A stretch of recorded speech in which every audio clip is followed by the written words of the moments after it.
Não sei se vocês viram, mas esses dias agora caiu no meu colo, assim, fuçando daqui para lá, vendo internet, vendo algumas coisas, aquela série Pluribus. Não sei se vocês já escutaram falar, mas caso sim, é sobre isso que a gente vai falar hoje. Já vou adiantar que não é spoiler de nada, não vou adiantar expedientes da série, contar sobre os personagens ou como termina.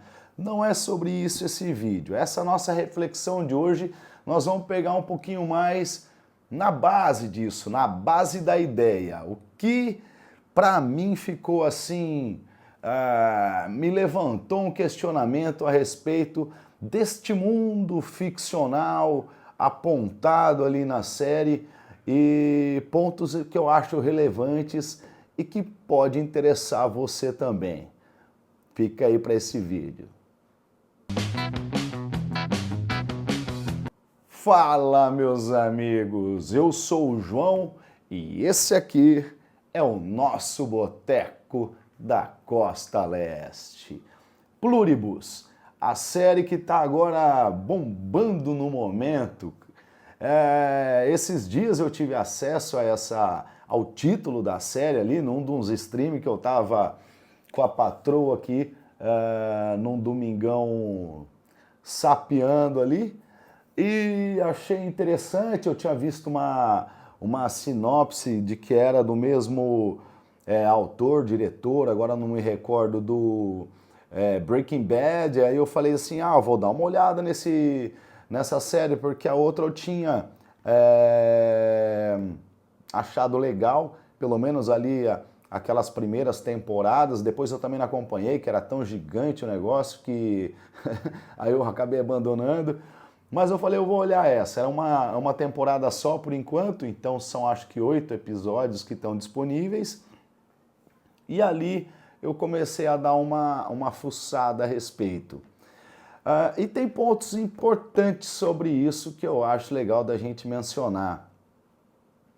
Ali, basicamente a história é através de um sinal vindo do espaço de uma outra galáxia, pelo que a série indica, um sinal de ondas de áudio, alguma coisa nesse sentido, ocasionou uma espécie de uma mutação de um vírus que foi contagiando as pessoas, e as pessoas infectadas iam automaticamente escalando isso ao ponto de todo o planeta Terra ter ficado infectado, exceto 12 pessoas.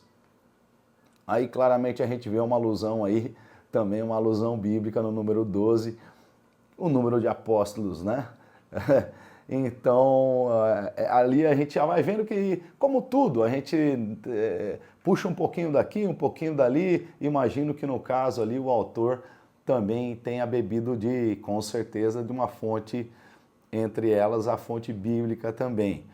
Mas a parte mais interessante que eu acho dessa série é que esse mundo infectado, vamos dizer, ele seria um mundo de paz, de cordialidade, de extremo consenso, de amor, muito entre aspas o amor aqui, mas de um bem-estar social, onde as pessoas participariam de uma espécie de consciência coletiva. Tem vamos supor, os pilotos de avião transmitiam seu conhecimento a quem não era piloto, então no final das contas todo mundo acabava sendo um pouco piloto de avião, todo mundo virava um operador de escavadeira e assim por diante, conforme o conhecimento humano disponível entre os exemplares de habitantes, esse conhecimento também era repartido entre todos. Um outro detalhe bem interessante que a série mostrava uma ofensa a um indivíduo dessa nova humanidade, vamos dizer, entre os infectados, vamos dizer, afetava todos os demais. Então, Se um ficasse triste, todos ficavam tristes. Se um está feliz, todos estão felizes. E eles vão brincando com esse enredo no decorrer ali da série, porque as pessoas, os humanos normais, possuem a sua individualidade, enquanto os novos humanos, digamos assim, os infectados, participariam da felicidade plena e coletiva, uma espécie de um nirvana, onde eles estariam já não mais preocupados com a sua pobre existência e pobre miséria, mas sim em estarem integrados com Gaia e com toda a humanidade num grande e eterno abraço, vamos dizer assim. Então, é legal que eles vão brincando muito a respeito disso e a gente vai verificando e aí a história vai desenrolando. Eu acho assim que ali eles deixam bem claro que essa peste, esse vírus, vamos dizer também, que atingiu a humanidade, seria algo muito positivo, né? E óbvio que o autor quis brincar um pouco com isso e falar, mas será que de fato isso é realmente a paz mundial, o fim das injustiças, o fim dos conflitos? Será que realmente isso produziria no mundo nosso, no mundo real, um estado de paz? E aí que a gente vai tirando algumas reflexões para a gente usar desses exemplos mais extremados. Fica mais fácil quando a gente utiliza esses exemplos mais assim extremos mesmo, como o mundo desenhado na série, porque aí fica mais visível, né, da gente enxergar as consequências do que talvez numas palavras doces de mundo melhor, paz mundial, a pretexto disso a gente sabe que tantas coisas horríveis acontecem e se sucedem, não é verdade? Então, uma coisa que eu achei assim impressionante, que inclusive uma das personagens, a personagem mais ali principal, demonstra realmente uma resistência muito grande a esse novo mundo, a esse novo comportamento da humanidade, é a perda da individualidade. Então, na visão ali da série, essa consciência coletiva, comprometimento coletivo, essa paz coletiva, essa felicidade coletiva, para que nós tivéssemos que adquiri-la, a gente teria sim que abrir mão da nossa individualidade, tal qual o vírus que contagia a série. Outra coisa que fica bem claro é que esses novos humanos, ou seja, aquele super-homem nietzschiano, né? Porque a gente percebe aqui uma clara referência à morte de todos os valores basilares de uma saudável vida cristã, vamos dizer assim. Porque no final das contas, o cristianismo ele se baseia muito na singularidade, na individualidade do sujeito, na liberdade que esse sujeito tem de realizar o seu livre-arbítrio, vamos dizer, e numa espécie de propriedade, em virtude dessas três. Propriedade, inclusive, pelos próprios atos praticados. Ou seja, se eu fiz determinado esforço, esse esforço foi meu, eu quem fiz, esse ato é meu.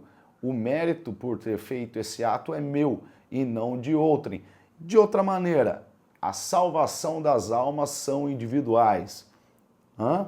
Então, para quem fez determinado ato de bondade, recebe as benesses de um ato de bondade. Para quem não fez, ou pelo contrário, executou um ato de maldade, recebe as consequências de um ato de maldade. O cristianismo, no final das contas, acaba sendo isso, né?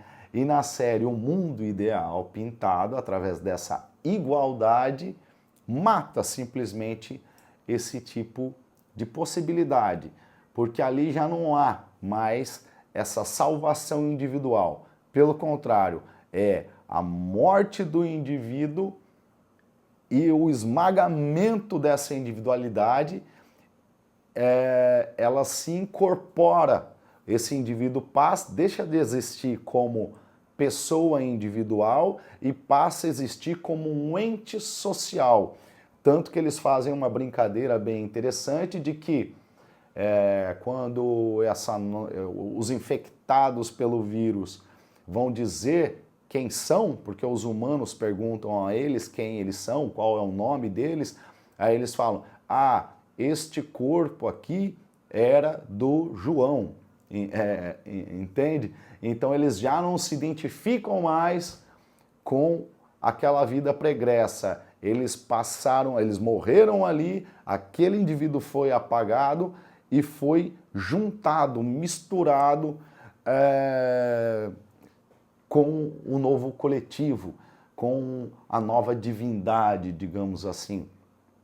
E muitas vezes a gente vê que as ideias postas e colocadas para nós como benesses, aparentemente benéficas, ou ao menos com aspecto de benesse, tem muito desse elemento. Você abre mão da sua liberdade hoje para uma ideia de um mundo melhor que virá amanhã. E o socialismo, comunismo, seja como quiser, é muito isso, né? Então entrega-se ao partido todo o poder hoje e ele em troca não nos dá um presente, ele nos dá uma promessa de futuro, porque o presente que acontece ao todos entregarem o poder ao partido é um partido mais forte, mais hierarquizado, mais longe da sociedade, do cidadão comum, eu quero dizer como sociedade, e logo um governante mais superpoderoso do que aquele governante anterior que ele pintava como sendo o demônio ameaçador das injustiças e que tudo decorreria, os erros sociais decorreriam daquela gestão ali, daquele indivíduo terrível.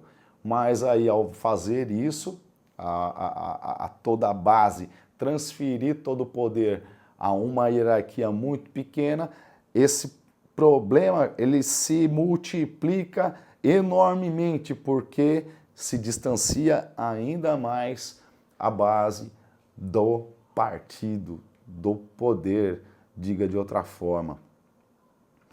E isso ocasiona, nesse caso, como também na série, uma completa, a gente vê ali uma ausência de liberdade.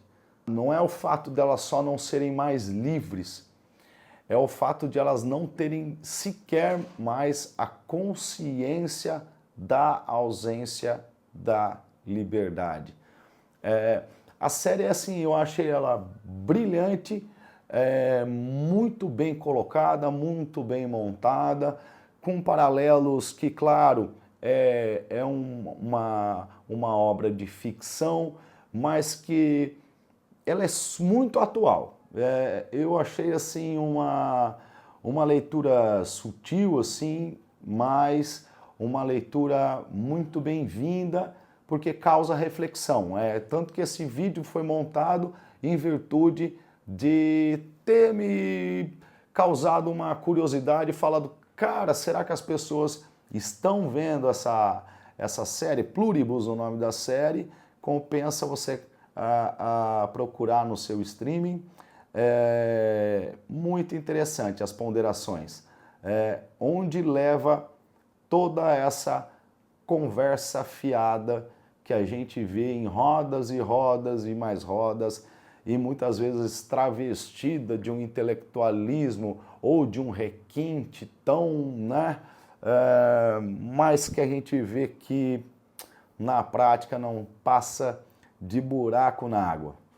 Tá bom? Essa é a indicação de hoje. Espero que você tenha gostado aí dessas reflexões. Não se esqueça de comentar aqui com a gente o que você achou, se você já viu. E se você viu, é mais ou menos por aí essas ponderações que a gente fez aqui agora, é o que você enxergou também ali, o que você viu a mais. Vamos trocar essa ideia. Não esquece de se inscrever no canal, de enviar esse vídeo para um amigo teu e claro que isso ajuda a gente a ir crescendo. E bora lá. Um abraço a todos e até a próxima.